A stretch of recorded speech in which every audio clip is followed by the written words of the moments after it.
welcome back to my channel, and today we're going to be reading some nice stories. For this story, we're going to be reading some nice stories. These are some bedtime favorites so that you guys can look quickly into YouTube and watch a little story before you go to bed. So, what story will we read today? We have a lot of stories. We have What Good Friends Do, Thumper's Nightmare Adventure. We have a lot of stories here. So why don't we do a story of Pinocchio? It says it's called A Real Boy. Looks like Pinocchio is a real boy today. So we're going to go to the page number. And it looks like it's over here. Pinocchio, a real boy. And as I read, I will show you the pictures and everything. So this is the picture of Pinocchio. So let's start reading. So the sun was just beginning to rise over Pinocchio's little village. The moment he awoke, Pinocchio leaped out of bed and ran to look at himself in the mirror. He laughed with joy when he saw his reflection. It hadn't been a dream. The blue fairy had made him a real boy. He smelled a wonderful scent coming from the kitchen. As he sniffed the air, Pinocchio felt a strange sensation.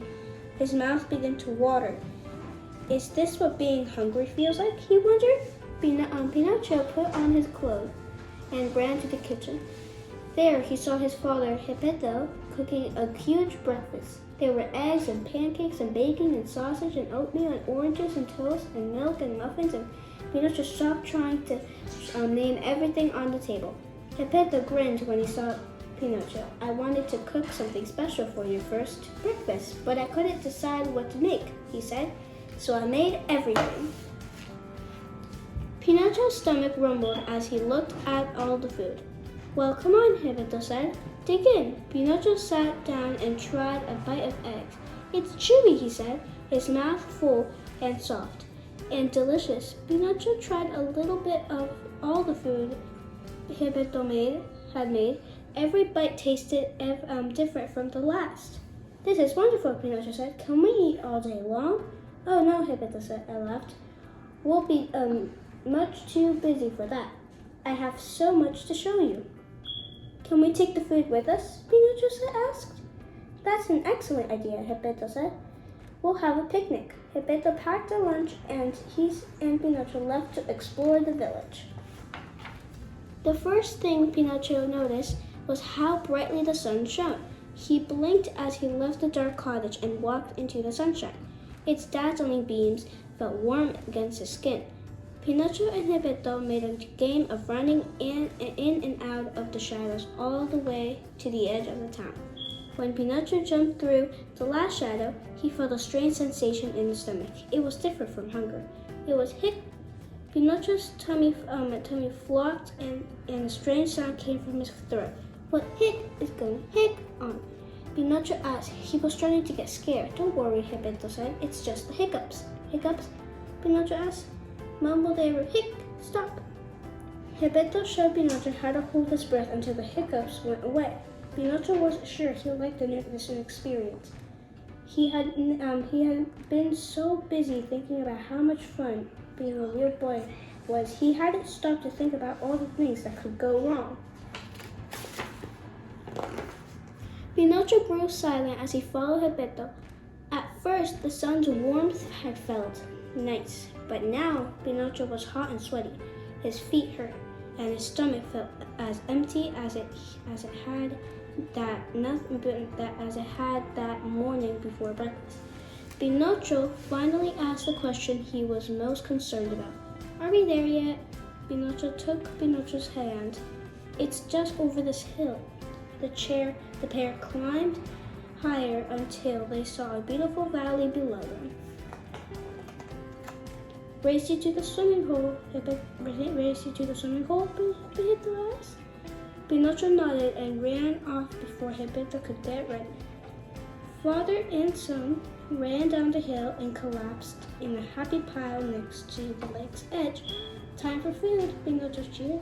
Geppetto laughed and began unpacking the picnic basket. Geppetto and Pinocchio spent the rest of the day at the swimming hole, playing in the water and fishing on the bank. As they played, Geppetto told Pinocchio stories of many times he had visited this lake as a young boy. Pinocchio felt much better now that he had eaten and rested. The cool water was refreshing after their long walk from the village. Even when Pinocchio scraped his knee on one of the willow trees, he didn't get upset. He was starting to realize what an exciting place the world was. As the sun began to set, Pinocchio noticed a new feeling. His eyelids felt heavy, as though he could barely keep his eyes open. Then he yawned. "I'm tired," Pinocchio said. Surprised at the realization, "You've had quite a big day," Geppetto said. "Are you ready to go home?" Pinocchio nodded, and Geppetto lifted him onto his shoulders. He carried Pinocchio toward their little house in the village. Sitting on Geppetto's back, Pinocchio looked up into the night sky. Far above them shone the wishing star, twinkling brightly. Pinocchio realized that being a real boy was more complicated than he had imagined. "Today was fun, Father," Pinocchio said, "but it was hard too." Geppetto nodded, thinking about what Pinocchio had said. That's what being alive is. It's sunlight and bacon and hiccups and scraped knees. Some of it will be scary, but I promise I'll be right there with you. Geppetto waited for Pinocchio to answer, but all he heard was the sound of a soft snoring. Pinocchio was fast asleep. Geppetto laughed. "Enough speeches. It's time to get you to bed." Geppetto carried Pinocchio as gently as he could to bed. He fluffed his pillow and then drew the blankets close under Pinocchio's chin. "Good night, my boy," Geppetto said, leaning in to kiss Pinocchio on the forehead. "Today was a dream come true. I cannot wait to share another adventure with you tomorrow." And that's the whole story. I hope you liked this video. I hope this will help you sleep well, and see you later. Bye!